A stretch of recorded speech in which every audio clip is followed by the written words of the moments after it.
Thanks for watching this special edition of the Council in Brief. I'm Susan Kennedy. The County Council has unanimously approved a $5.4 billion budget for fiscal year 18, a slight increase from last year. The agreement comes after weeks of deliberations, and it shares the Council's core goal of supporting schools, public safety, and nonprofit organizations. The fiscal year 2018 budget represents a 2.7% increase from last year. It builds on the basic services residents depend on without raising taxes. The budget includes a property tax credit of $692 for homeowners whose properties are their primary residences, and it also meets the FY18 target for the county's reserve, 8.9% of adjusted governmental revenues. It's so important for local government not to lose sight of what our residents expect most of us. What do they rely upon? They rely upon our schools. They rely upon our roads. They rely on us to have good libraries.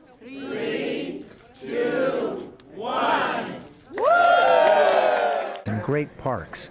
So when we do all of the other things that we must do, particularly with respect to the safety net, we can't forget the fundamentals of county government. And I think this budget attends to the fundamentals. We're not raising taxes, which when every community meeting I've been to this month, I've told them that, and there's a big range of applause there, and I think it's important for our community to know that this budget is addressing many, many problems, but we are not raising taxes.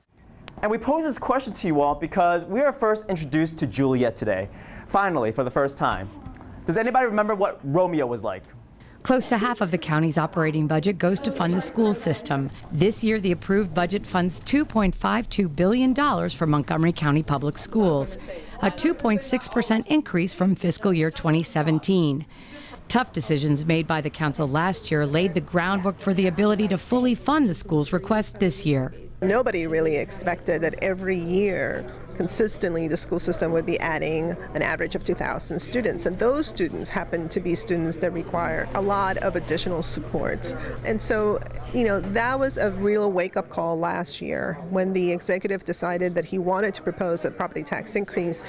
All of us here in the county council decided that, if we're going to do this, then we have to make sure that money goes into the school system to do that course correction. Because if you let that continue, the school system's quality was definitely going to deteriorate, and then it doesn't matter how much money you throw there. So that's why I think it was important to make the course correction last year and then continue on ensuring they're providing the supports this year. It's really about what is encompassed in this budget that makes so much of a difference in our communities. Understanding that the great progress we made in reducing class size will be carried over, and so more of that initiative will happen, and so people whose schools may not have seen as much of a reduction in class size will start to see some of that. But in addition, all of the specialized programs that we have throughout the school system that go into making sure that we're trying to do our best to eliminate the academic achievement and opportunity and equity gaps that exist in many of our neighborhoods is also a key part of this budget. It's another tremendous step in the right direction. You're right. Ready?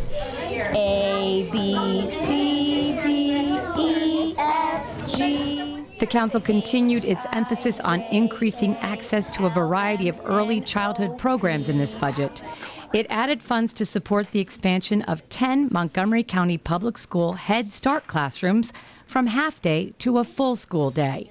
The council's investment in early childhood education is something Council Vice President Hans Remer is pushing the council to invest in. The Office of Legislative Oversight estimates that this pre-K expansion of 4-year-olds at up to 300% of the federal poverty line would cost about $35 million a year. I had suggested this year that we try to find $5 million in this budget to begin the investment. We learned, however, that it was not possible to get that full amount up and running or spent effectively this next school year due to space, staffing, and procurement constraints.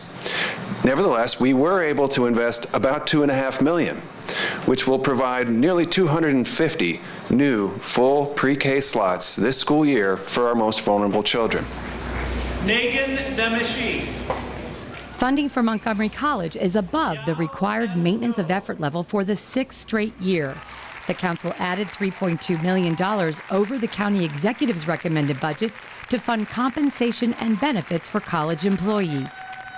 I'm pleased to say that we funded a large percentage of their request, And while we weren't able to get to everything, we know that through state and county support, the college will be able to minimize its tuition increase in order to maintain affordability for all students, which is extremely important. Here's what this budget process entails. Really having a partnership and having us all talk about things that are important matters. And we heard through a lot of the testimony through the education budget forums. I'm very happy to be here tonight, and I'm happily representing the Montgomery College Alumni Board. Programs such as ACES or the new student services facility that will come, I think will make all the difference. I just want to thank you all and encourage you to keep pushing and keep fighting for students as well. Good news for transportation this year. The budget includes $31.5 million for study, design, and right-of-way purchase for bus rapid transit.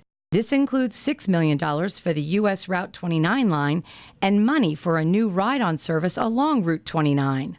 If we do not add transit to 29, there's absolutely no way to deal with the amount of development that we've planned for 29. So if you believe the development's going to happen and you don't do something, the state will have to do something with the road configuration because the road there can't handle the amount of additional traffic we're going to put on it.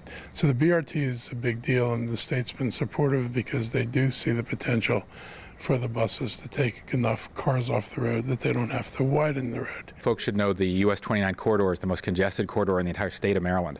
So people have been waiting for relief there for a long time. The county executive has proposed a bus rapid transit proposal that's under further study. So I'm glad the council supported more research and design for bus rapid transit. But in the meantime, while we're waiting, the council also approved, put on the reconciliation list, money for a limited stop accelerated ride-on service to get people more quickly, ideally from Burtonsville through Briggs Cheney and Castle Boulevard and White Oak down to Silver Spring.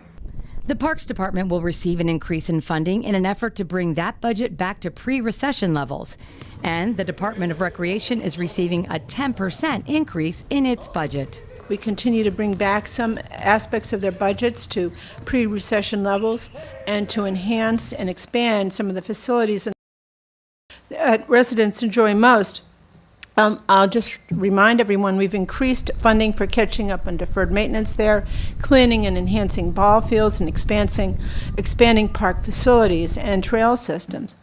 On the capital side of the budget, we kept the North Branch Trail and the Little Bennett Day Use area projects on schedule, which is really great news for the neighboring communities, and those are the ones that have grown the most rapidly in the past few years. And in a move to provide more affordable housing in Montgomery County, the council approved $59 million for program uses in the Housing Initiative Fund. This includes money that will be allocated for the Inside, Not Outside initiative to house the county's chronically homeless. When you have an individual living in the woods, living on the streets, drawing down emergency room care, frequently ending up incarcerated, study after study has shown that it is less expensive for the public sector to provide housing for those individuals than it is to meet their needs when they are living in the rough.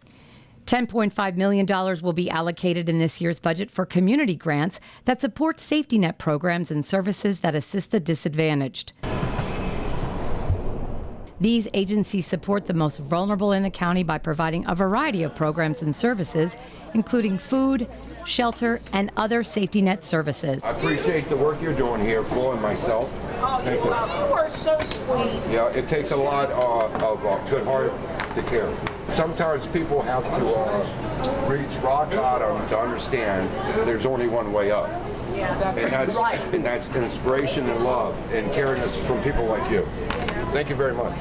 The funding also supports after-school programs, seniors, had a nice ride today? and the disabled. One of those nonprofits is Montgomery Cares, an agency that works to increase access to health care. We've continued our progress in this year's budget in ensuring that every resident of Montgomery County is able to see a doctor, regardless of economic status, regardless of insurance coverage. I was pleased for the years following the enactment of the Affordable Care Act that we were actually able to spend less each year on Montgomery Cares because more and more of our residents were getting coverage through the exchanges or through expanded Medicaid. Indeed, 40,000 Montgomery County residents depend upon Obamacare for their health coverage. That coverage is at risk.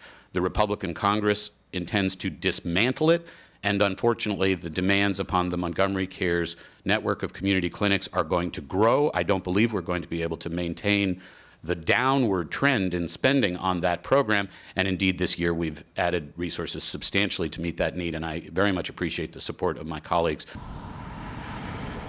The police force will increase in strength with this year's budget. There will be new officers on the beat in Montgomery Village and other fast-growing areas of the county. This year's budget has extra funding for fire and rescue and the newly developed mental health court. As a member of the Public Safety Committee, we worked hard to restore funding to the police department for overnight coverage in 2 districts, as well as funding for 5 additional patrol officers. The budget reflects funding for a 65-member recruit class in the Department of Fire Rescue Services, and the circuit court budget includes funding for mental health court expenses so that this highly effective and very successful program, Solving Court, can continue to operate. Also, the Tacoma Park Fire Station is one of the only ones in the county without a full-time paramedic. So I'm thrilled that we provided $450,000 for needed 24/7 paramedic services in Tacoma Park's fire station. This was a top priority for the city of Tacoma Park's government this year, and the need there is only going to grow when Washington Adventist Hospital moves up to White Oak. So thank you all for supporting that as well. The council also approved funding to establish the first supervised visitation and exchange center that will allow for safe interactions for families involved in difficult child custody situations. As the chair of the Domestic Violence Coordinating Council, I am particularly proud that the council is able to expand on the executive's proposal to open a supervised visitation and exchange center. This much-needed service will be available this fall and will help families going through a very difficult time by providing a comfortable place where parents and children can interact safely. The budget process is demanding work and often requires tough decisions. Council President Berliner says he and his colleagues wrap up this budget satisfied it reflects the values of Montgomery County residents. I think that it is a combination of things, actually. I think that if you can indeed be fiscally responsible, no new taxes, and build on new programs like pre-K, that's an important combination. So this budget really does combine 3 distinct elements: fiscal responsibility, our values, and attending to the basics. So it is the combination of those 3 things that I think is so important. That is unanimous. To find out more about the budget and the specific programs it funds, visit the website on your screen. Well, that does it for this special edition of the Council in Brief. For County Cable Montgomery, I'm Susan Kennedy. Thanks for watching.